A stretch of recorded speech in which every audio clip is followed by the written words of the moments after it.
जंगल जंगल ढूंढ रहा है मृग अपनी कस्तूरी को, जंगल जंगल ढूंढ रहा है मृग अपनी कस्तूरी को, कितना मुश्किल है तय करना खुद से खुद की दूरी को। आज अंतर्राष्ट्रीय वाल्मीकि दिवस के उपलक्ष्य में मैं अनुराधा मिश्रा, मैं हर्ष मिश्रा, हमारे मुख्य अतिथि आदरणीय कुलपति महोदय, हमारे विशिष्ट अतिथि आदरणीय अधिष्ठाता कृषि डॉक्टर पी शर्मा सर, अधिष्ठाता विभाग मुख्य विभाग अध्यक्ष डॉक्टर राकेश वाजपेयी सर का स्वागत करता हूँ। स्वागत समारोह की इस बेला को आगे बढ़ाते हुए आदरणीय कुलपति महोदय के स्वागत हेतु मैं संजय सिसोदिया सर को आमंत्रित करती हूँ। स्वागत समारोह की इस बेला को आगे बढ़ाते हुए आदरणीय कुलपति महोदय के स्वागत हेतु मैं हर्षित सर को आमंत्रित करती हूँ।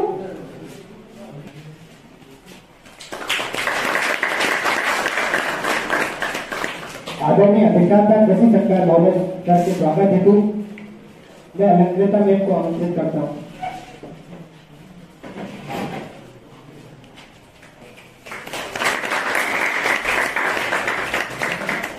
आदरणीय अधिष्ठाता कृषि महोदय के स्वागत हेतु मैं रामनिवास सर को आमंत्रित करती हूँ।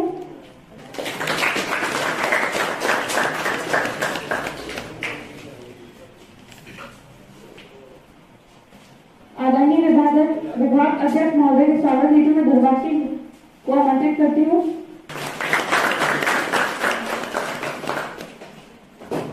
आदरणीय उपस्थित प्राध्यापकों के स्वागत हेतु मैं आदित्य उइके को आमंत्रित करती हूँ।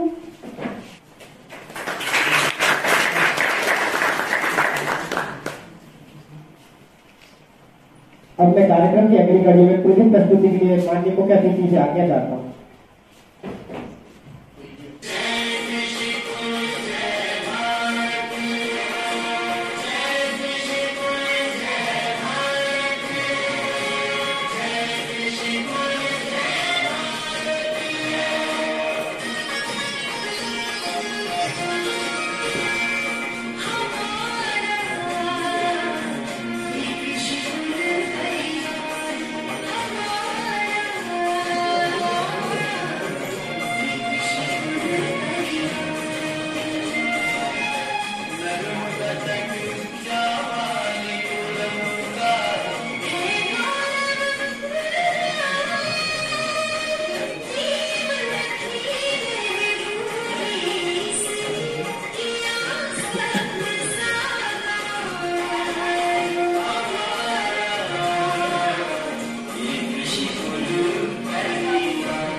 आदरणीय अधिष्ठाता छात्र कल्याण महोदय के स्वागत हेतु मैं शीतल मीना को आमंत्रित करता हूँ।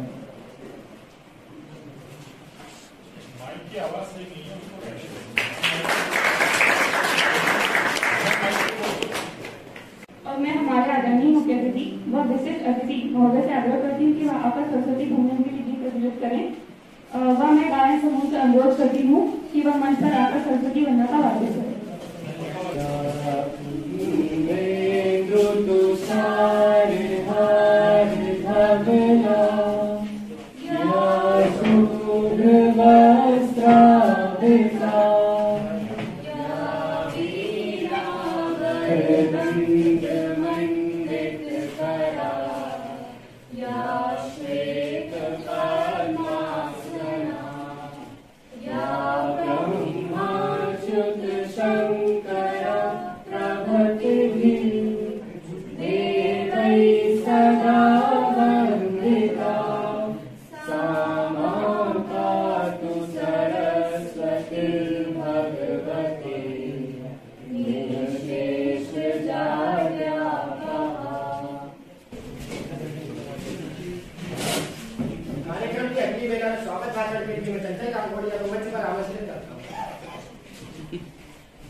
इस कार्यक्रम में आए हुए मुख्य अतिथि, विशिष्ट अतिथि, प्राध्यापकों एवं छात्रों का हार्दिक स्वागत अभिनंदन करता हूँ।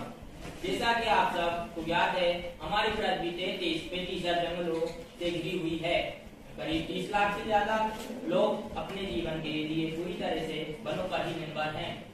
हमारे जीवन में वनों का बहुत महत्व है, क्योंकि हमारे दिनचर्या के कार्यों में हम जिन चीजों का उपयोग कर रहे हैं वह कहीं न कहीं वनों में मौजूद तत्वों के द्वारा ही बनाए जाते हैं तथा प्रकृति पर कोई नकारात्मक प्रभाव नहीं छोड़ती है। किंतु वर्तमान समय में सब वन के महत्व को अनदेखा करते हुए उसका अत्यधिक दोहन व विनाश करते जा रहे हैं, जिसके कारण हमें जलवायु परिवर्तन तथा वैश्विक तापमान में वृद्धि का सामना करना पड़ रहा है। इसी समस्या को ध्यान में रखते हुए प्रतिवर्ष 21 मार्च को यूनाइटेड नेशन फोरम ऑन तथा खाद्य एवं कृषि संगठन द्वारा विश्व अंतर्राष्ट्रीय वन दिवस मनाया जाता है। इसका प्रस्ताव संयुक्त राष्ट्र महासभा द्वारा 2012 को पारित किया गया था, जिसके परिणाम स्वरूप हम भी 21 मार्च को विश्व वन दिवस के रूप में मनाते हैं। प्रत्येक वर्ष अंतर्राष्ट्रीय वन दिवस मनाने के लिए अलग अलग थीम निर्धारित की जाती है। अतः इस वर्ष की थीम वन एवं स्वास्थ्य फॉरेस्ट एंड हेल्थ निर्धारित की गई है। इस थीम का ये उद्देश्य है कि बढ़ते हुए जलवायु परिवर्तन और वैश्विक तापमान वृद्धि से होने वाले मानव जीवन में नकारात्मक प्रभाव को वनों के माध्यम से कम करना एवं मानव सेहत को और बेहतर बनाना। भारत में पहली बार 2013 में अंतर्राष्ट्रीय वन दिवस मनाया गया था तथा इस 10वीं वर्षगांठ पर हमें वृक्ष रोपण व वन संरक्षण की तरफ अहम कदम उठाते हुए पर्यावरण को स्वस्थ बनाए रखना है। अंतर्राष्ट्रीय वन दिवस के जरिए विश्व के सभी लोगों से मैं अपने वानिकी विभाग की ओर से जलवायु परिवर्तन के प्रति लड़ने व इस समस्या को कम करने हेतु अनुरोध करता हूँ। यह दिन इस बात को याद दिलाता रहेगा कि हम वनों तथा वनों से प्राप्त संसाधनों का सम्मान करते हैं एवं जलवायु परिवर्तन वैश्विक तापमान वृद्धि के प्रति जागरूक हैं तथा इस समस्या का भविष्य में कोई न कोई स्थायी समाधान अवश्य खोज लेंगे। अब मैं 2 पंक्तियों के माध्यम से अपनी वाणी को विराम देना चाहूंगा। सुनिएगा कि कुछ वक्त बिता लिया करो पीपल बरगद अमिया की छाव में, कुछ वक्त बिता लिया करो पीपल बरगद अमिया की छाव में, सिद्धार्थ को भी गौतम बुद्ध बना दे, बैठो जरा इस भाव में। धन्यवाद।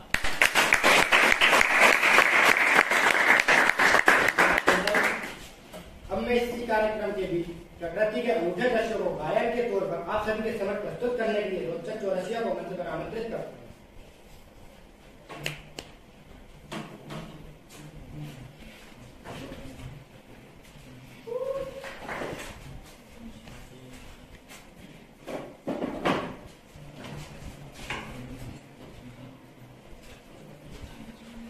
प्यारा है मुझे मेरे देश का वन, मुझे मेरे देश का वन, मुझे मेरे देश का वन।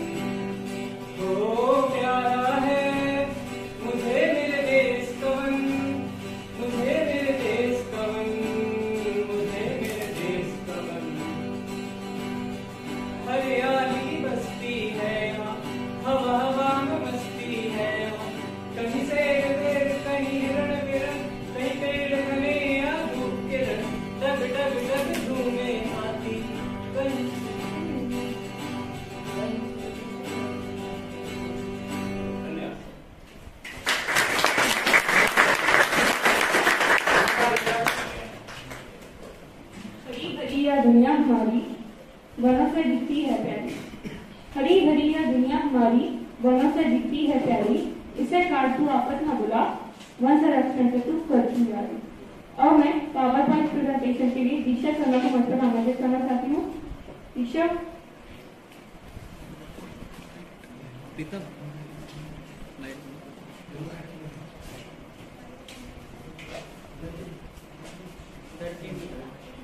पीछे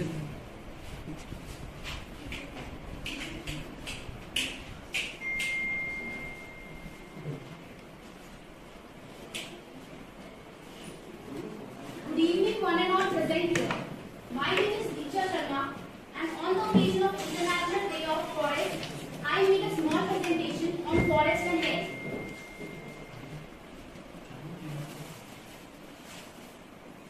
So, what is World Forest Day?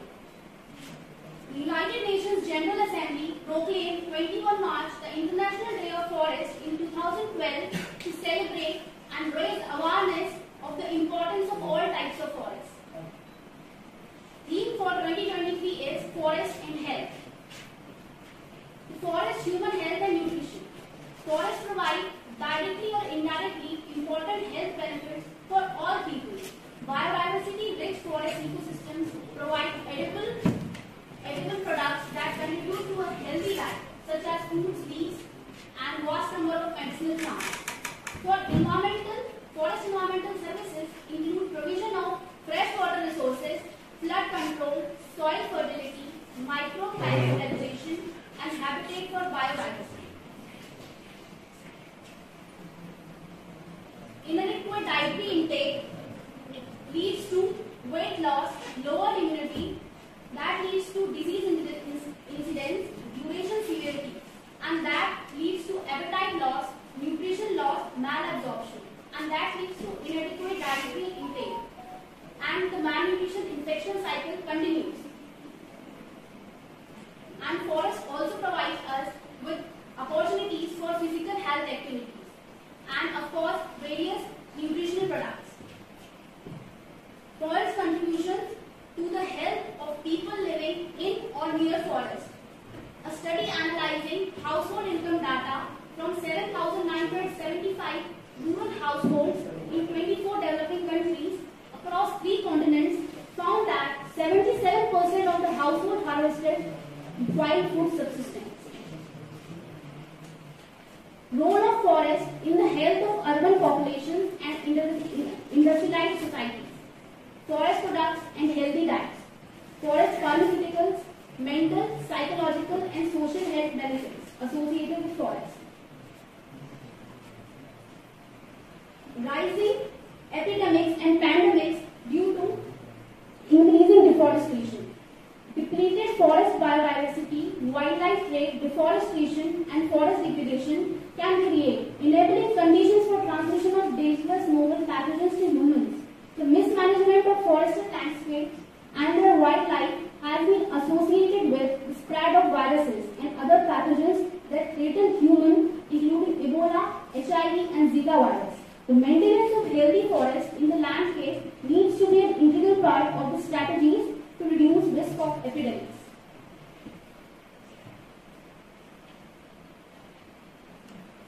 So, green is the gold we must plant. Forests give us so much to our health. They purify water, clean the air, capture carbon to fight climate change, provide food and life-saving medicines, and improve our well-being. It is up to us to safeguard these precious natural resources. We need to plant 4 billion trees per year for the next 10 years just to compensate for the deforestation that has occurred in last decade. So, let us all take a vow to plant more and more trees. Thank you.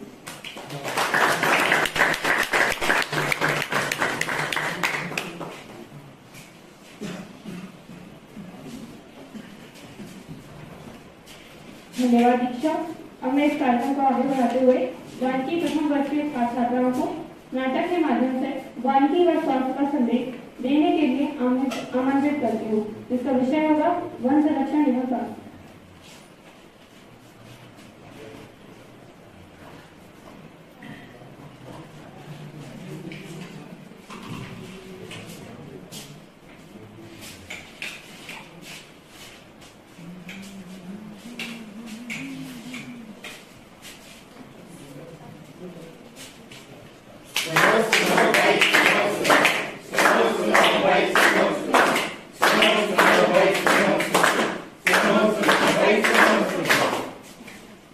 मेहरबान कदरदान, आप सभी का स्वागत है इस नाटक पर और हम सभी आपका स्वागत करते हैं इस नाटक पर।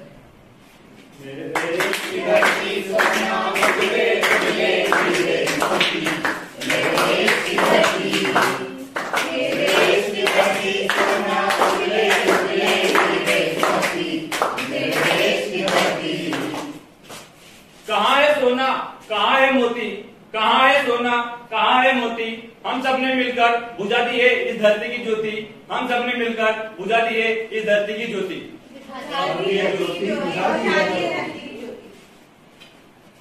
हाँ भाई, और बढ़िया बढ़िया। तो पता है अपन यहाँ पर फैक्ट्रियाँ डाल रहे हैं, तो इतनी सारी मशीनें कहाँ से लाओगे? भाई मशीनें जो है अपन अमेरिका से लेकर आएंगे। और फिर फैक्ट्री कहाँ बनाओगे? फैक्ट्री, इतना बड़ा हरा भरा जंगल अपना पड़ा है, यहाँ पर फैक्ट्रियाँ लगेंगी, अपनी पूरी फैक्ट्री यहीं सेटअप होंगी। ये अपना हरा भरा जंगल? हाँ भाई, ये हरा भरा जंगल जो भी दिख रहा है अपन इसको कटवा कर यहाँ पर फैक्ट्री अपनी सेटअप कराएंगे। ये तो गलत बात है भैया। गलत बात है, गलत बात है, गलत बात है, गलत बात है। तुम भी जाने ज्ञान बात की, तुम भी जाने ज्ञान बात की, मन रक्षा करते हैं जीव प्राण की। जब तक पेड़ पौधे वन है, जब तक पेड़ पौधे वन है, तब तक धरती पे जीवन है।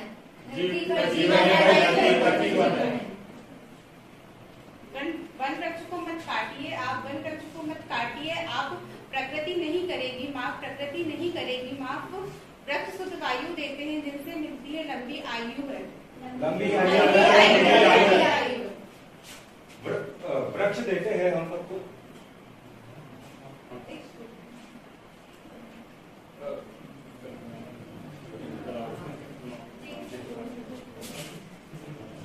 पेड़ पौधे और जंगल की रक्षा, ये इसमें ही छिपी है हमारी मानव जीवन की रक्षा, इसमें ही छिपी है हमारे मानव जीवन की रक्षा। यदि नहीं करेंगे या फिर यदि करेंगे हम वनों की रक्षा, यदि करेंगे हम वनों की रक्षा, तो होगा हमारी धरती की रक्षा। अगर आप वृक्ष को बचाएंगे तभी उनका उपहार पाएंगे। वृक्ष और वनों को हमें सम्मान करना चाहिए और उनका सम्मान पाओ जीवन का वरदान।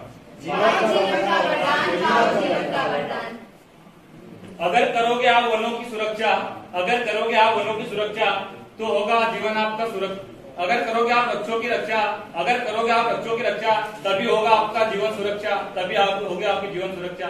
पेड़ लगाओ, जीवन बचाओ, पेड़ लगाओ वही जीवन बचाओ और धरती को सुंदर बनाओ। पेड़ लगाओ वही पेड़ लगाओ, पेड़ लगाओ वही पेड़ लगाओ, पेड़ लगाओ वही पेड़ लगाओ। अर्बनाइजेशन और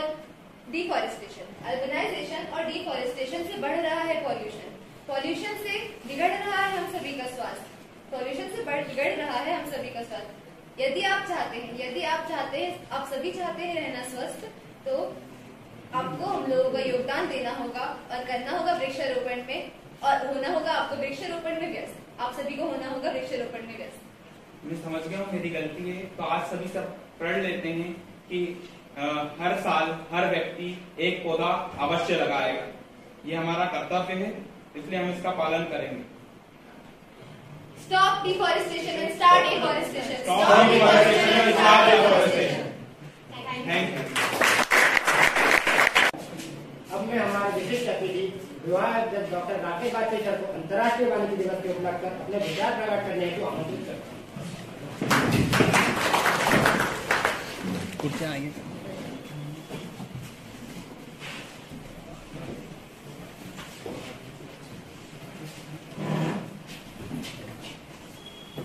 आदरणीय हमारे डीसी सर, अधिष्ठाता कृषि संकाय, अधिष्ठाता कृषि महाविद्यालय, अधिष्ठाता छात्र कल्याण, हमारे सभी सहपाठी साथियों, सर्वप्रथम मैं इस मंच के माध्यम से वानिकी परिवार की ओर से सभी मंचासीन अतिथियों का हार्दिक अभिनंदन करता हूँ। आज स्टूडेंट्स ने काफी बढ़िया प्रयास करके ये जो आयोजन किया है, हर साल हम सब इसको करते आ रहे हैं। इंटरनेशनल फॉरेस्ट डे हर साल हम यहाँ मनाते हैं और इसको एक छोटा सा अवेयरनेस प्रोग्राम के रूप में भी हम स्टूडेंट से बाहर भी प्लांटेशंस करवाते हैं। अभी जो इंटरनेशनल डे इस बार इन्होंने जो थीम रखी है वो फॉरेस्ट एंड हेल्थ, ये ये इंडिकेट कर रही है कि जो शुद्ध हवा है और जो शुद्ध पानी है, जिसका सोर्स जो है वो फॉरेस्ट है, ये कहीं ना कहीं दूषित हो रहा है। हर्ष की बात ये भी है कि अभी जो 33 मिलियन हेक्टेयर्स का जो हमारा जोग्राफिकल एरिया इसमें होना चाहिए वन में, वो घट करके बहुत नीचे आ गया था, 22.3 था, वो अब बढ़ करके 24.48 हो गया। तो ये जो बढ़ोतरी हो रही है ये इंडिकेट कर रही है कि हमारा प्लांटेशन प्रोग्राम जितने भी नेशन वाइज चल रहे हैं ये सक्सेसफुल हो रहे हैं। और दूसरा, साइंटिफिक वेज जो आ गए हैं, अब आजकल पूरा सैटेलाइट इमेजरी से जो फेलो पॉकेट्स हैं जहां जहां फॉरेस्ट नहीं थे वहां भी प्लांटेशन शुरू हो गए हैं। जहां जहां रीच भी नहीं हो रही थी वहां नई टेक्नोलॉजी से प्लांटेशन चल रहे हैं, स्पीसीज स्पेसिफिक प्लांट्स हो रहे हैं। और दूसरा, मैनेजमेंट प्रैक्टिसेस में सर बहुत इंप्रूवमेंट हुआ है। जैसे हमारे सराउंडिंग जबलपुर में बरगी डैम एरिया है, या कुंडम बगाजी फॉरेस्ट है, या कटंगी के जो क्षेत्र हैं, यहाँ पे मतलब इंडिविजुअल यहाँ पे बड़े बड़े फार्मर्स आते हैं डिपार्टमेंट में, और वो 10-10 एकड़ में कोई बांस लगा रहा है, कोई खमेर लगा रहा है। बड़ी अवेयरनेस आ गई है सर। और दूसरा, इनको ये भी समझ में आ गया है कि शॉर्ट रोटेशन क्रॉप्स के लिए मैं यहाँ जरूर बताना चाहूंगा कि अभी 5-7 दिन पहले डिपार्टमेंट से एक प्रोजेक्ट सबमिट हुआ था जब एडीसी सर जबलपुर आए हुए थे, और उनकी जो उन्होंने जिस चीज को चाहा था वो हमने उसको बढ़िया से प्रेजेंट किया भोपाल में। और शॉर्ट रोटेशन क्रॉप्स को एग्रो फॉरेस्ट्री सिस्टम्स में ला रहे हैं सर। तो शॉर्ट रोटेशन में सर का जो वो था कि भाई 4 इयर्स से नीचे या 4 इयर्स तक जो ट्री कंपोनेंट्स हैं उनको हम एग्रो फॉरेस्ट्री सिस्टम्स में लाएंगे। चूंकि शॉर्ट रोटेशन में यूकेलिप्टस की अडेप्टेड है और उसकी अडेप्टेबिलिटी मतलब पॉकेट्स में है, मतलब ज्यादा वाइडली एक्सेप्टेबल नहीं है। तो हमने सर को अभी जो प्रोजेक्ट सबमिट किया है, और मोरलेस वो हम लोगों को, मतलब ये हर्ष का विषय मैं सर को यह बताना चाहूंगा कि वो हम लोगों को ज्यादा से ज्यादा 1-2 महीने में उसकी ग्रांट प्राप्त हो जाएगी सर एग्रो फॉरेस्ट्री में। यहाँ पे हम उसको करेंगे। और वो जो शॉर्ट रोटेशन क्रॉप्स हैं वो मतलब लैंड कैपेबिलिटीज के पैरामीटर्स को देखते हुए कर रहे हैं सर हम लोग, कि कौन से बेल्ट में हमको शीशम ले जाना है, कौन से बेल्ट में हमको मेलाइना आर्बोरिया ले जाना है। और ये जो ट्री कंपोनेंट्स हैं ये भी मतलब प्रॉफिटेबल इन द सेंस की ड्रॉट रेजिस्टेंस भी हैं, और ये कह लें कि रेनफॉल एरियाज में ठीक है। जो हमारा जो एग्रो फॉरेस्ट्री के जो प्रोजेक्ट चल रहे हैं 13 स्टेट्स में, उन्होंने जो हम लोगों को मैंडेट्स दिया है उसमें भी उन्होंने अभी हमको विन लिंक का भी सर इंट्रोड्यूस किया है। वो इस साल अग्रवाल साहब प्लॉट तैयार कर लिए थे सर, मगर चूंकि वो प्रोवाइड नहीं हुआ तो मेलिया दूबिया करके ये डिस्कशन एपीसी सर से भी हुआ था कि मेलिया दूबिया सर हम इसको ले रहे हैं। तो बोले वो फास्ट मतलब स्लो रोटेशन में वो 6 से 7 साल लेता है, मगर सर वो उसको हम प्रोडक्शन के लिए from the value of timber के माध्यम से उसको हम 4 साल के बाद भी हार्वेस्ट कर सकते हैं। तो ढेर सारी नई टेक्निक्स आ गई हैं और निरंतर प्रयास चल रहे हैं सर। एग्रो फॉरेस्ट्री पॉलिसीज में भी हम लोग को बहुत सारे इंकॉर्पोरेट कर रहे हैं, हम लोग क्या क्या लेना है हमारे एग्रीकल्चर सेक्टर में। तो ये सर मैं इन्हीं शब्दों के साथ एक थोड़ा सा 2-3 अचीवमेंट जरूर बताना चाहूंगा यहाँ पर इस मंच के माध्यम से, कि हमारे यहाँ का एक स्टूडेंट को सर 3 दिन पहले यंग साइंटिस्ट अवार्ड मिला है 1,40,000 का।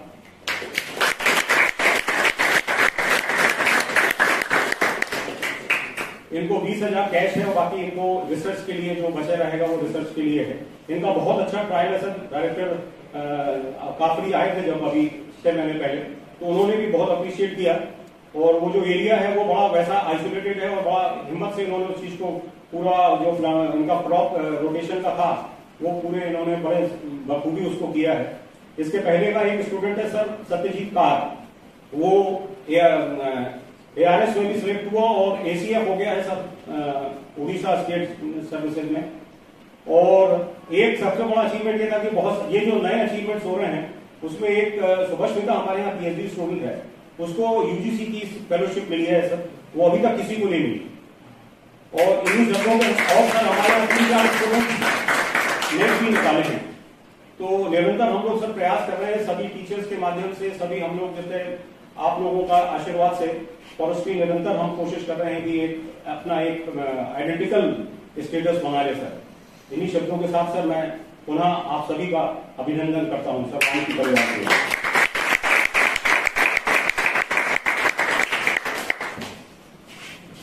हमारा मार्गदर्शक करने हेतु आदरणीय वाजपेयी सर का धन्यवाद। मैं हमारे कार्यक्रम के विशिष्ट अतिथि आदरणीय अधिष्ठाता छात्र कल्याण महोदय डॉक्टर अमित कुमार शर्मा सर को छात्रों के मार्गदर्शन करने को आमंत्रित करती हूँ।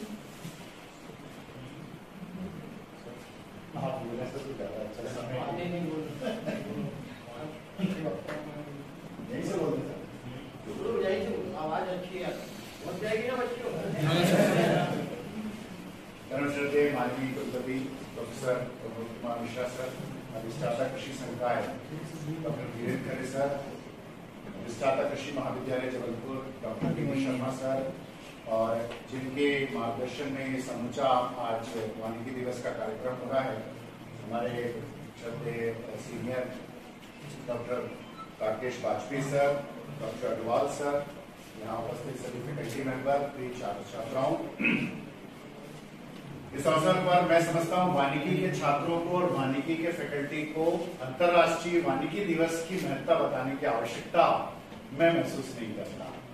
लेकिन हाँ, मैं आप सबको इस चीज के लिए बहुत बहुत बधाई और शुभकामनाएं प्रेषित करता हूँ कि जिस प्रकार आप लोगों ने, और जैसा मुझे ज्ञात है कि ये सभी फर्स्ट ईयर से लेकर के आपके फोर्थ ईयर और एमएससी के जो छात्र हैं, इन सब ने मिलकर कम समय में इस रूप में इस दिवस की महत्ता को प्रतिपादित करते हुए ये बहुत सराहनीय प्रयास किया है। उसके लिए आप सभी बधाई के पात्र हैं।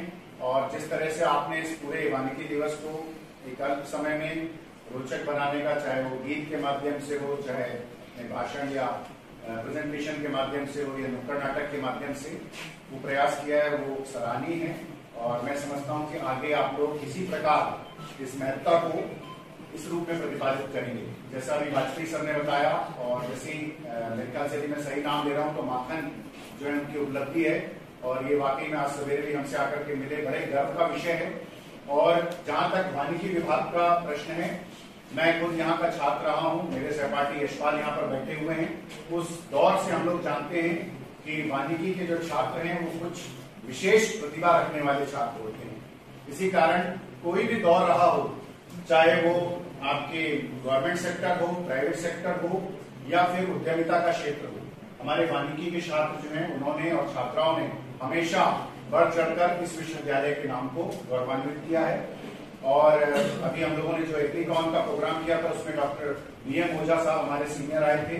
और हम लगातार प्रयास कर रहे हैं कि हमारे जो वानिकी के छात्र हैं, चाहे वो पेपर मिल हैं या प्लांटेशन कंपनी है, या और भी जो नए स्टार्टअप्स को लेकर के कंपनीज आ रही हैं, उसमें सरकारी क्षेत्र के अलावा और गैर सरकारी या निजी क्षेत्र में इस प्रकार से आप लोगों के लिए करियर के अवसर बढ़ सकें, इसके लिए लगातार प्रयास कर रहे हैं आपके हेडसर के माध्यम से भी।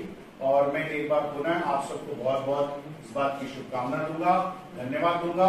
और अभी जैसा कि उन्होंने कहा कि जंगलों और डिफॉरेस्टेशन से जैसे क्लाइमेट चेंज का, ये जलवायु परिवर्तन की एक चुनौती है, तो 24 तारीख को माननीय कुलपति महोदय के मार्गदर्शन में हमने G20 जो ये वर्ष मन रहा है और भारत उसकी अध्यक्षता कर रहा है, उसमें युवा 20 थीम दी गई है, युवा 20 शिखर सम्मेलन।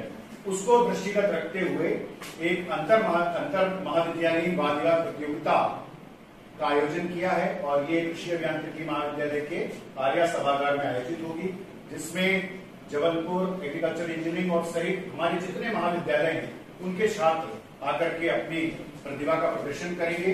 तो मैं आप सबको इस कार्यक्रम का लाभ देते हुए उसके लिए आमंत्रित करता हूं कि आप सभी वहां पर आएं। और 10:30 बजे से प्रतियोगिता है। उसके बाद सेकंड हाफ में एक बड़ा इंपॉर्टेंट लेक्चर हमारे पर्यावरण दिन के रूप में जलवायु परिवर्तन, चुनौतियां और समाधान, इस विषय पर रखा गया है। आप सब उस लेक्चर में भी अवश्य शामिल हो, क्योंकि केवल एक कार्यक्रम करने से नहीं बल्कि लगातार जब हम इस प्रकार की इवेंट से जुड़ेंगे तो जो आपने यहाँ अध्ययन किया है उसको कैसे आप अपने कार्य क्षेत्र में परिणित करेंगे, ये संभव हो सकेगा।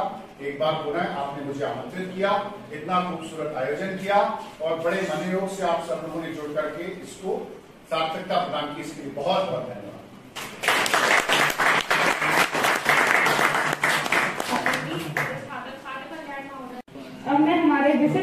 आदरणीय अधिष्ठाता संकाय महोदय का डॉक्टर धीरेश खरे सर को विचार प्रकट करने हेतु आमंत्रित करती हूँ।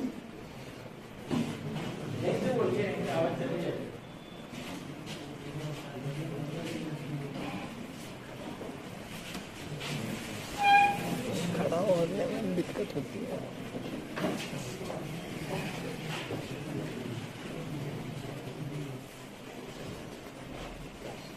अंतर्राष्ट्रीय फॉरेस्ट डे के मुख्य अतिथि हमारे माननीय कुलपति डॉक्टर पी.के. मिश्रा साहब, मंच पर आसीन अधिष्ठाता छात्र कल्याण, अधिष्ठाता कृषि महाविद्यालय, विभागाध्यक्ष वानिकी और उपस्थित छात्रों,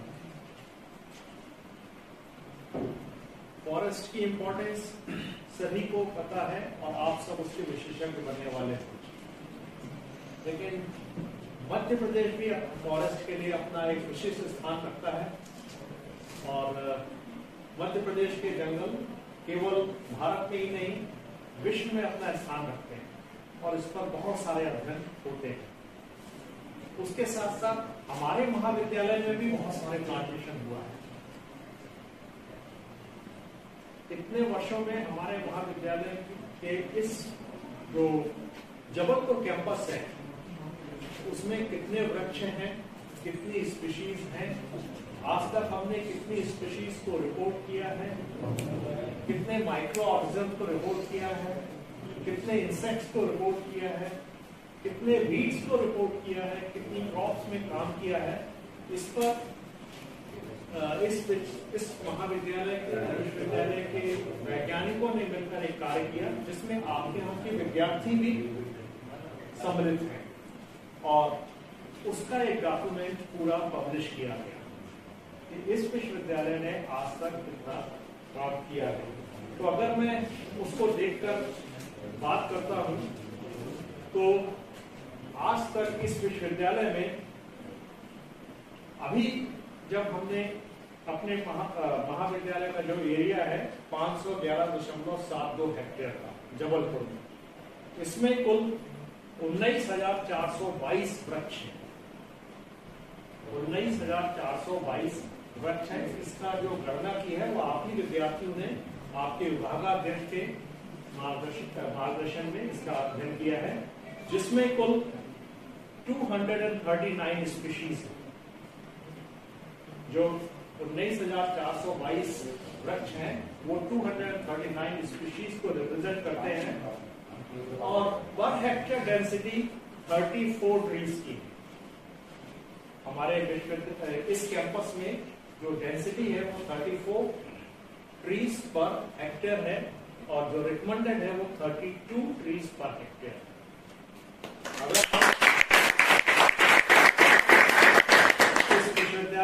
इस महाविद्यालय में और एग्रीकल्चर इंजीनियरिंग में और अपनी यूनिवर्सिटी में जो लोग काम कर रहे हैं उनकी संख्या को देखें तो पर पर्सन 8 ट्रीज है सर हमारे यहाँ।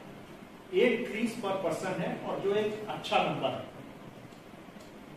इससे लगभग 34,000 टन ऑक्सीजन प्रोड्यूस होती है इन ट्रीज के माध्यम से और 8,01,000 टन एयर पोल्यूशन रिमूवल इनके माध्यम से हो रहा है। तो अगर हम किसी भी कैंपस को देखें इस भारतवर्ष में उपस्थित तो उनके कंपैरिजन में ये विश्वविद्यालय एक बहुत अच्छी स्थिति में है जहां तक वृक्षारोपण का सवाल और वृक्षों को बचाकर चलने का सवाल है। लेकिन कुछ समय पहले गवर्नर महोदय के कहने पर हमारे विश्वविद्यालय में पीपल और बरगद के प्लांटेशन हुआ, करीब 3 से 4 साल हो चुके। लेकिन जब हम उसकी गणना की बात करते हैं तो उस वृक्षों को हम नहीं बचा पाते। अब उनकी संख्या हमारे यहाँ नहीं है।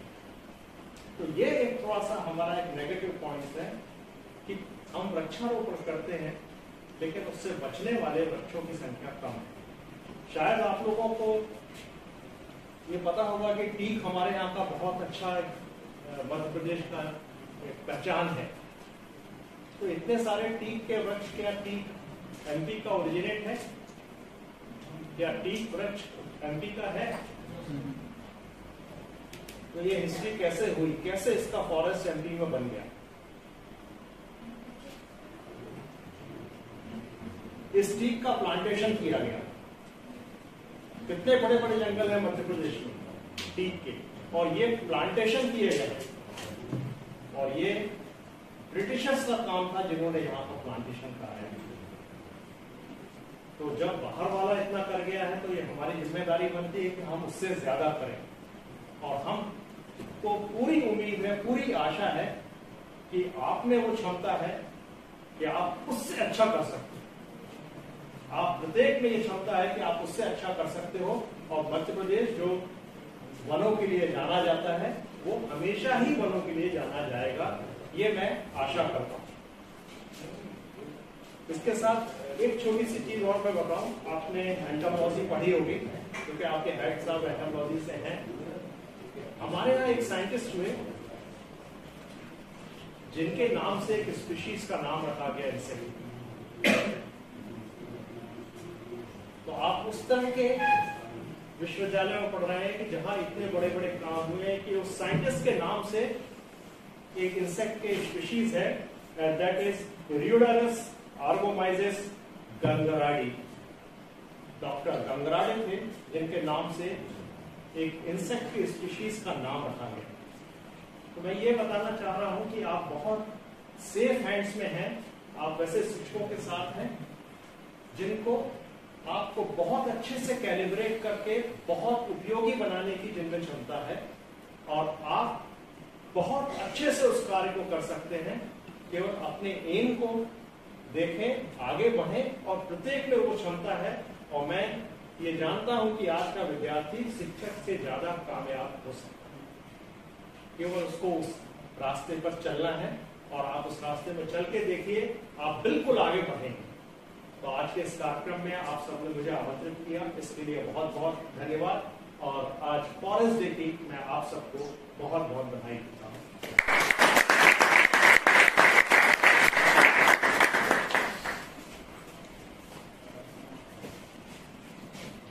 अधिष्ठाता प्रेसिडेंट का नोबेल सर का धन्यवाद हमारा मार्गदर्शन करने की।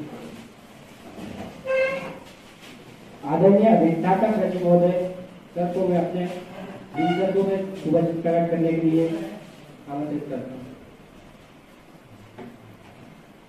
आज के अंतर्राष्ट्रीय वानिकी दिवस की सबसे पहले मैं आप सभी छात्रों और यहाँ मंचासीन जितने भी हमारे वरिष्ठ अधिकारी कर्मचारी हैं उनको और आयोजकों को बहुत बहुत बधाई देता हूँ कि आप सभी बच्चों ने विशेष रूप से अगर मेरे को लगता है कि आयोजन आपके माध्यम से हुआ है, चाहे वो एंट्री गेट से लेके अभी तक जो भी आपने दर्शन किया, प्रेजेंटेशन किया, नुक्कड़ नाटक किया, उसको बहुत अच्छे व्यवस्थित तरीके से और ये काल को बहुत अच्छे से सजाया है, क्योंकि आप बधाई के पात्र हैं।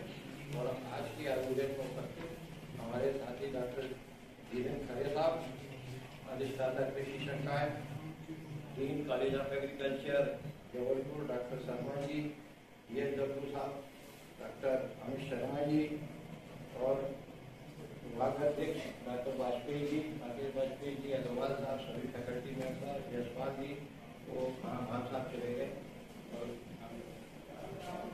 सभी वैज्ञानिकों को, छात्र छात्राओं को इस अवसर पर मैं बधाई देता हूँ। शानदार आयोजन है। और अंतर्राष्ट्रीय जो आप कह रहे हैं ये वानिकी या वन के लिए जो दिवस है, ये आज इसको पूरे 11वां वर्ष चल रहा है। 12 में शुरू हुआ था, तो फिर अलग अलग मिशन मोड में इसको एक फॉरेस्ट पॉलिसी भी बनी है, नेशनल फॉरेस्ट पॉलिसी भी है, और मिशन मोड पे भी बहुत से काम हुए हैं राष्ट्रीय स्तर पर। और जैसा कि अभी हमारे अधिष्ठाता कृषि संकाय ने बताया कि जहाँ तक ये मुख्यालय का परिसर है, ये ग्रीनरी में वृक्षों की दृष्टि से और जो राष्ट्रीय औसत है उसके आगे है।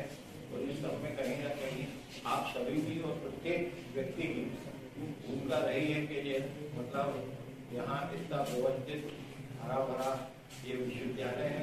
बाहर के लोग प्रतिदिन सुबह और शाम आते हैं यहाँ पे। मॉर्निंग वॉक को जहाँ तक वानिकी की बात है, तो जो अभी आकाशवी जी ने प्रस्तुत किया है कि हमारा ज्योग्राफिकल एरिया के हिसाब से फॉरेस्ट एरिया बढ़ा है, तो किस ईयर में कहते हैं वो नहीं मालूम मेरे को, लेकिन एक चीज जरूर हुई है कि इस क्षेत्र में टेक्नोलॉजी भी बहुत हुई विदेशों में और अपने देश में भी। जब ये रोड बन रहे हैं, अब कोई ऐसे बड़े प्रोजेक्ट किए जाते हैं, तो आज के समय में पुराने वृक्षों को ट्रांसप्लांट करने की भी तकनीक है और उनको बचाया जाता है। दूसरा है कि संरक्षण का काम भी हुआ है, लेकिन अभी और होने है। जहाँ तक ऐसे माइनस फॉरेस्ट प्रोडक्ट की बात है, वो बहुत विलुप्त हुआ है। इसके आंकड़े आपके पास है कि नहीं है? नहीं तो एक नाम लेना चाहूँगा। वैसे तो यहाँ तेजपत्ता भी होता है, हरबहेड़ा वाला भी होता है, जिनकी कमर्शियल वैल्यू है, ठीक भी है। मतलब जो इमारती है उनको छोड़ दें, इमारती लकड़ी है उसको छोड़ दें, तो उसका तो ठीक है कि कुछ कम हुआ है, क्योंकि पहले जितना भी पैकिंग मटेरियल बनता था वो लकड़ी के बॉक्स में ट्रांसपोर्ट होता था, पैकिंग होकर जाती थी, तो पुट्टे के कार्टून और वो जाने लगे, तो उससे तो वनों का संरक्षण हुआ है। लेकिन जो माइनर फॉरेस्ट प्रोडक्ट है उसमें लगातार कमी हुई है। तो जितने वन ग्राम हैं मध्य प्रदेश में, प्रदेश में, वो अधिकतर पहले इनका पूरा संरक्षण आदिवासियों के द्वारा किया जाता था। उसमें चाहे ये अभी जो अपना मोटे अनाज का वर्ष भी चल रहा है, मिलेट वर्ष 2023, सबसे ज्यादा ये वनों के अंदर होते हैं, नेचुरली होते हैं। जैसे प्राकृतिक खेती के अंतर्गत हमारे तो बहुत अच्छा है, चाहे सरमा हो जाए अंदर जो है, तो वन के साथ ये जो अन्य उत्पाद होते हैं, चाहे वो औषधि हो या कौन किसी प्रकार के, उनमें अभी भी कमी आई है। एक उदाहरण है बक्सेनिया लेनियन, उसका नाम है, जैसे आप आम भाषा में आप लोग कहते हैं चिरौंजी। चिरौंजी 12 से 14 वर्ष में आती है, अगर मैं सही हूँ तो, मालूम नहीं सही है, और उसकी कीमत बहुत ज्यादा है। आज 2000 रुपये किलो की कीमत में पहुंच गई, लेकिन उसका प्लांट जब इतने 12-14 वर्ष बाद फल देता है, वो पूरा फॉरेस्ट में था, अब उसको कंजर्वेशन की जरूरत है, विलुप्त होना है। ऐसे बहुत से प्लांट्स हैं। पचमढ़ी जैसे ये क्षेत्र हैं, आप लोग अधिकतर यहाँ के होंगे, सबसे बड़ा मतलब नेशनल लेवल पर बहुत बड़ा बायो रिजर्व है, लेकिन वहाँ भी जैसे जैसे विकास गया, पॉलिथीन गई, उन लोगों के पर्यटन बढ़े, जी बढ़े, तो उसकी जो प्राकृतिक क्षमता है वो कम हुई। और एक बहुत बड़ा आंदोलन राष्ट्रीय स्तर पर उत्तराखंड में चला गया, चिपको आंदोलन, जिसकी आप शायद फोटो भी दिखाए। और उत्तराखंड में हमने अभी कुछ वर्षों में देखा है कि अगर विकास हुआ है, फॉरेस्ट वहाँ से फ्री में हटे हैं, तो पूरा जो लैंड है, वहाँ की रोड है, वो उसमें प्रॉब्लम हमारे मकानों में देख पा रहे सब है। तो इसको के लिए भी जागरूकता बहुत जरूरी है। और उसमें क्या है कि अगर आप लोग जो छात्र हैं वो समय समय पर समाचार पत्रों में किसी माध्यम से अपने अपने लेख भी प्रकाशित करें जागरूकता के लिए, कि मतलब इसका महत्व क्या है और इसको क्यों बचाना चाहिए। हालांकि इसमें बहुत काम हुआ है, लेकिन अभी भी बहुत नर्मदा के किनारे आपको मालूम, जैसे बैतूल में डॉक्टर साहब ने बताया कि विशेष ने शुरू किया वहाँ इधर से नर्मदापुरम के पास से, लेकिन इसी में पूरे नर्मदा के किनारे इतना एक अभियान चला था, वो बहुत बड़ा वृक्षारोपण हुआ, तो 10% भी नहीं बचा। जो साहब कह रहे हैं कि पेड़ लगाना, उनको संरक्षित करना, वो एक बहुत बड़ी चीज है। दूसरा है वाइल्ड लाइफ। वाइल्ड लाइफ के केसेस में मैक्सिमम केसेस में आप वो गांव की तरफ जा रहे हैं, पालतू पशुओं को भी कर रहे हैं, खुद भी डैमेज हो रहे हैं और अन्य अन्य प्रकार से उनकी डेथ हो रही है। मतलब एक बहुत बड़ा हिस्सा है जो बायोडायवर्सिटी का है, चाहे पशु पक्षी जितने भी हैं जंगल के, उनकी भी बहुत सी प्रजातियां विलुप्त होने की स्थिति में आ रही है। तो ऐसे बहुत से विषय हैं, और इस आज के वर्ष जो आप मना रहे हैं, ये एक दिन का काम नहीं है। मतलब आप लोग सब इस विषय के ज्ञाता भी हैं, हमारे यहाँ 3 छात्रों को सम्मानित भी किया गया है, और क्लाइमेट चेंज की बात कर रहे हैं, इसमें भी कोई दो मत नहीं है कि वातावरण जो कहलाते हैं अपने साउथ में या चेरापूंजी में जहाँ पारी होती है, ये लगातार संरक्षित रहे हैं, लेकिन धीरे धीरे ये आया है कि जो उनके दिन है रेंज के वो कम हो रहे हैं। तो शायद बच्चों की प्रॉपर देख रेख नहीं होने के कारण हुए हैं। तो इस प्रकार के जब भी आप आंकड़े इकट्ठे करें, कुछ वो करें या रिसर्च कर रहे हैं, तो जो आज है तो कभी बेंचमार्क सर्वे करके देखिए कि हम जब 51 का जो डेटा है फिर उसका ऐसा ओवर डायनेमिक्स पूरी निकालिए तब आपको समझ में आएगा। दूसरा एक चीज और कहना चाहते हैं कि जब हम जो वन जो है ऐसे कमर्शियल मतलब इमारती लकड़ी बोलते हैं जैसे उसको हम कमर्शियल रूप से यूज करते हैं तो उसका एक मॉडल है। तो उसका एक रिसर्च पेपर मैंने भी बनाया था कि ऑप्टिमम रिप्लेसमेंट ऑफ ट्री जो कमर्शियल उनकी आयु क्या होगी, उनकी स्ट्रेंथ क्या होगी, कितनी एज में हम उनको काटेंगे, लेकिन वो इस स्टेज पे कब पहुंचेंगे उसके पहले हम दूसरा प्लांटेशन पैरेलल कब लगाते हैं कि जब वो कटें तो उनकी दूसरे जो हमने प्लांट किए हैं पौधारोपण किया है उनकी आयु कितनी होगी। हर वर्ष हमें किस तरीके से इसको प्लान करना पड़ेगा कि जो वृक्षों की संख्या है वो कम ना हो। तो एक माली कहा है वो एक उसमें आर्टिकल था ऑप्टिमम रिप्लेसमेंट ऑफ फॉरेस्ट्री, तो उसमें पूरा हमने मॉडल यूज किया। तो जितना भी सेकेंडरी डेटा है उसके हिसाब से हमने प्रोजेक्शन भी किए थे और अलग अलग जगह पे कहाँ वृक्षों की संख्या लगातार कम हुई है, कहाँ संरक्षित रहे हैं, कहाँ स्टेगनेट रहे हैं, अब वो बहुत पुराना हो गया। और इस दिशा में भी आप लोग जो रिसर्च कर रहे हैं वो कर सकते हैं। तो इसका डेटाबेस अवेलेबल भी है, NSO का भी डेटा रहता है और आर्थिक सर्वेक्षण में भी आता है। तो इस प्रकार के डॉक्यूमेंट लेके जो आपकी रिसर्च चल रही फॉरेस्ट की उसको कोई डेटाबेस से भी सपोर्ट करें। तो आपका जब कोई नीतिगत अनुशंसा होगी कि भविष्य की चुनौती 2050 का हमारा विजन क्या है, क्या स्थिति होगी जब हमारी जनसंख्या और बढ़ेगी और कैसे जब ये पॉपुलेशन बढ़ेगी तो किस तरीके से इसको पूरा संरक्षित किया जाए सभी प्रकार, मतलब एक होलिस्टिक अप्रोच का क्या होना चाहिए। इस दिशा में आप जो स्टूडेंट हैं वो हो सकता है काम करें। मेरी ओर से आयोजकों को बहुत बहुत धन्यवाद।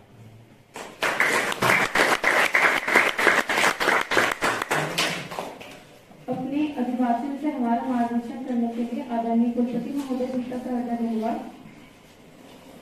महाशय कराटे सर को अपनी उपलब्धि के बारे में विचार प्रकट करने के लिए मैं आमंत्रित करता हूँ।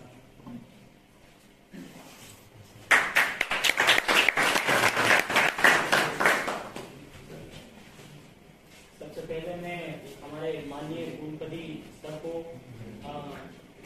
अडिस्ता कृषि संकाय, अडिस्ता कृषि महाविद्यालय और अडिस्ता कृषि छात्र कल्याण सर का मैं धन्यवाद प्रदान करना चाहता हूं जो उन्होंने अपना बहुमूल्य समय दिया और हमारे इस कार्यक्रम की गरिमा को बढ़ाया इसके लिए। और जैसे कि बताया हमारे मित्र ने कि हमारी उपलब्धि कुछ नहीं है, ये उपलब्धि है हमारे डिपार्टमेंट की, हमारी यूनिवर्सिटी की। मैं बहुत भाग्यशाली हूँ जो मुझे इस यूनिवर्सिटी में पढ़ने के लिए एक मौका मिला। फिर मुझे कहना नहीं चाहिए किसी और यूनिवर्सिटी के बारे में, मैं दूसरी भी यूनिवर्सिटी से पढ़ के आया। मेरा इलाहाबाद से BSc हुआ और MSc बनारस हिंदू यूनिवर्सिटी से हुआ, PhD यहाँ हो रहा है। सारी यूनिवर्सिटी अच्छी है, पर इस यूनिवर्सिटी की सबसे अच्छी खासियत ये है कि इस यूनिवर्सिटी में मेरा जो काम हुआ सर वो हर डिपार्टमेंट से रिलेटेड है और मैं हर डिपार्टमेंट में कभी मदद के लिए गया तो किसी ने मुझे मना नहीं किया कि हाँ आपको ये चीज अवेलेबल नहीं होगी। चाहे वो रिमोट सेंसिंग बेस्ड मेरा काम रहा तो मुझे नायब के पास में हेल्प के लिए जाना पड़ा, वहाँ हेल्प हुई। चाहे सोइल साइंस डिपार्टमेंट गया, कहीं भी गया तो सर मुझे यहाँ पे पूरी सारी फैसिलिटीज प्रोवाइड कराई गई। दूसरा चीज की सर मैं जब यहाँ आया तो मैंने देखा कि हमारा एक सिस्टम पड़ा हुआ है पोंगा में पिन्नाटा जो कि करंट बोलते हैं जिसको, वो खाली पड़ा हुआ था, जंगल था, उसको 14 साल का ट्री हो गया, वहाँ कभी एग्रोफोरेस्ट्री प्रैक्टिस नहीं हुई थी। तो मैं आकर के मैंने HOD सर से रिक्वेस्ट की कि सर मैं यहाँ ट्रायल डालना चाहता हूँ। तो सर बोले कि बेटा ये दूर है और अपने इसमें फील्ड एग्रोफोरेस्ट्री इधर आप इधर डालिए, बहुत दूर पड़ता है। बोले कि सर करूंगा। कि सर वहाँ पे ग्रेजिंग की बहुत ज्यादा प्रॉब्लम है क्योंकि वहाँ जानवर बहुत सारा आ जाता है। तो मैंने बोला कि सर आप मुझे परमिशन दीजिए, मैं कर लूंगा सर। मैं सर जैसे तैसे करके वहाँ गया और फिर अपने से ही मैनेज करके वहाँ फेंसिंग की। फेंसिंग करने के बाद मैंने ट्रायल डाला सर। ट्रायल डाल के जो भी मेरा वर्क रहा वो ठीक रहा सर। उसमें सबसे बड़ा सर योगदान वाजपेयी सर का और हमारे अग्रवाल सर का रहा। अग्रवाल सर ने सर कभी भी जाते फील्ड में लेबर कभी अवेलेबल नहीं होते तो सर अपने से करवा देते। हमारे पास पैसे रहे या ना रहे, अग्रवाल सर ने अपनी जेब से पैसे दिए मुझे। मैं आज उनका बहुत बहुत धन्यवाद वादन करना चाहता हूँ कि मुझे इसमें सपोर्ट किया। दूसरा सर कि मेरा जितना भी काम रहा सर उसमें मनीष भान सर का सबसे ज्यादा योगदान रहा सर। मनीष भान सर ने सर पूरा काम करवाया सर मेरा क्लाइमेट चेंज से रिलेटेड काम था, तो मनीष भान सर ने सारा काम करवाया सर। बट उन्होंने ही सर एक मुझे सर ये गाइड किया है कि अपन एग्रो फॉरेस्ट्री सिस्टम जो कर रहे हैं सर, ऐसा नहीं एग्रो फॉरेस्ट्री सिस्टम में सर सारी अपन एग्रीकल्चर को एडॉप्ट कर सकते हैं, पर जितनी भी एग्रीकल्चर क्रॉप है सर हम लोग अपने से सर एक मॉडल डेवलप करना चाहते हैं, और आपका आशीर्वाद रहा तो सर वो मॉडल सक्सेस भी हो जाएगा। तो मॉडल से सर हम ये बताना चाहेंगे कि सर उसमें कौन सी क्रॉप को कितना सनलाइट की जरूरत पड़ता है, वही हम एग्रो फॉरेस्ट्री सिस्टम में प्रैक्टिस करेंगे, बाकी नहीं करेंगे। दूसरा सर ने जैसे बताया फॉरेस्ट्री के बारे में, तो मेरे को नहीं बताना है कि मध्य प्रदेश में सबसे ज्यादा है कि नहीं। उसके साथ में sir 2022 forest survey of India की रिपोर्ट के अनुसार सर 2021 रिपोर्ट के अनुसार सर मध्य प्रदेश ही ऐसा स्टेट है जहाँ सबसे ज्यादा एग्रो फॉरेस्ट्री लैंड है। तो सर ये भी हमारी उपलब्धि एग्रो फॉरेस्ट्री फॉरेस्ट एरिया सबसे ज्यादा होने के साथ साथ हमारे पास में सबसे ज्यादा एग्रो फॉरेस्ट्री लैंड भी है। Thank you sir.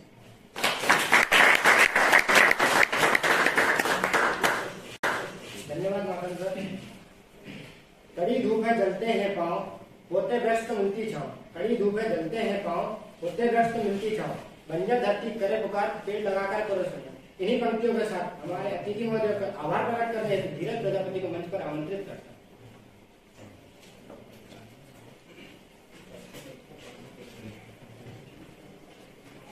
माननीय मुख्य अतिथि कुलपति महोदय, माननीय विशिष्ट अतिथि प्राध्यापक, वरिष्ठ, कनिष्ठ एवं सहपाठी छात्र को आप सभी को मेरा सादर नमस्कार। आशा करता हूं कि यह उपस्थिति गणमान्य के कार्यक्रम में प्रेरणादायक रही होगी। कहा जाता है कि प्रकृति और मानव सृष्टि के संतुलन के लिए वन मूल आधार है।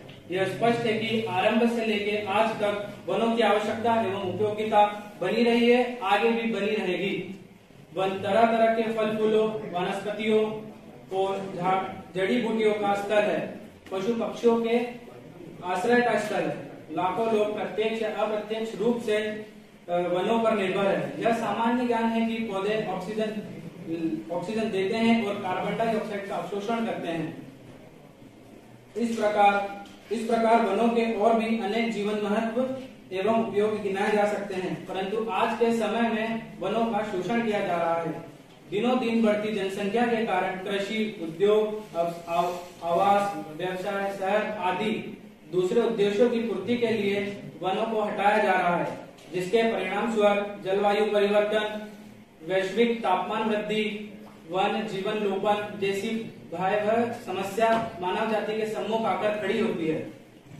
हाल ही की घटना को देखें तो राष्ट्रीय हरित अधिकरण भोपाल ने छतरपुर जिले के बक्सवा में संरक्षित वन क्षेत्र में 2.25 लाख पेड़ों को काटने के संबंध में लगी 2 याचिकाओं पर निर्देशन दिया कि बिना वन विभाग के अनुमति के एक भी पेड़ ना काटा जाए।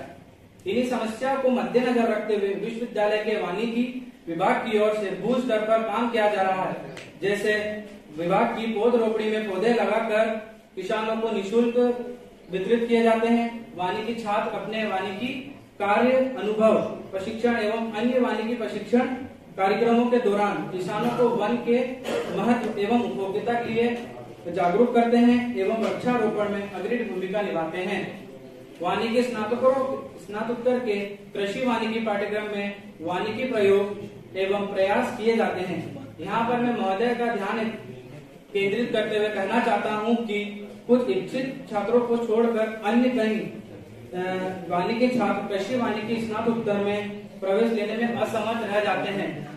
वजह यह होती है कि स्नातकोत्तर में पदों की संख्या कम है, अतः अन्य विभागों की तर्ज पर वानिकी छात्रों के प्रति कृषि वानिकी स्नातकोत्तर के पदों पर विश्वविद्यालय प्रशासन की ओर से वृद्धि सराहनीय रहेगी। कार्यक्रम को अंत की ओर ले जाते हुए आज हमारे बीच उपस्थित माननीय कुलपति महोदय प्रोफेसर पीके मिश्रा सर, माननीय कुल सचिव महोदय श्री रेवा सिंह सिसोदिया सर, माननीय अधिष्ठाता संकाय महोदय डॉक्टर धीरेन्द्र खरे सर, माननीय अधिष्ठाता छात्र कल्याण डॉक्टर अमित कुमार शर्मा सर, माननीय विभाग अध्यक्ष माननीय अधिष्ठाता कृषि महोदय डॉक्टर पीवी शर्मा सर, माननीय विभागाध्यक्ष महोदय डॉक्टर राकेश वाजपेयी सर, सभी प्राध्यापकों एवं वरिष्ठ कनिष्ठ तथा सहपाठी छात्रों का इस कार्यक्रम में सम्मिलित होकर हमें गौरवान्वित करने के लिए हार्दिक आभार व्यक्त करता हूँ। साथ ही इस कार्यक्रम का सफल आयोजन व संचालन करने के लिए हमारे वरिष्ठ कनिष्ठ एवं सहपाठी गणों का सदैव धन्यवाद करता हूँ। धन्यवाद। आदरणीय कुलपति महोदय को स्मृति चिन्ह भेंट करने हेतु मानविका अलावा को आमंत्रित करती हूँ।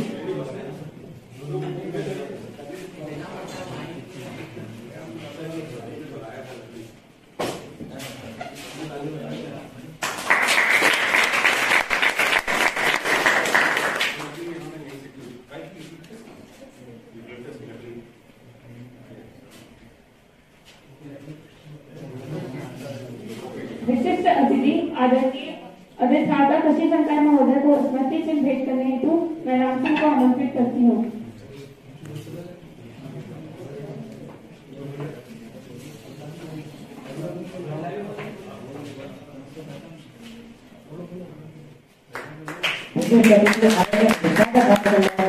स्मृति चिन्ह भेंट करने हेतु मोहित देवरिया को आमंत्रित करता हूँ। विशिष्ट अतिथि आदरणीय अधिष्ठाता कृषि महोदय को स्मृति चिन्ह भेंट करने हेतु अर्पण चौकसी सर को आमंत्रित करती हूँ।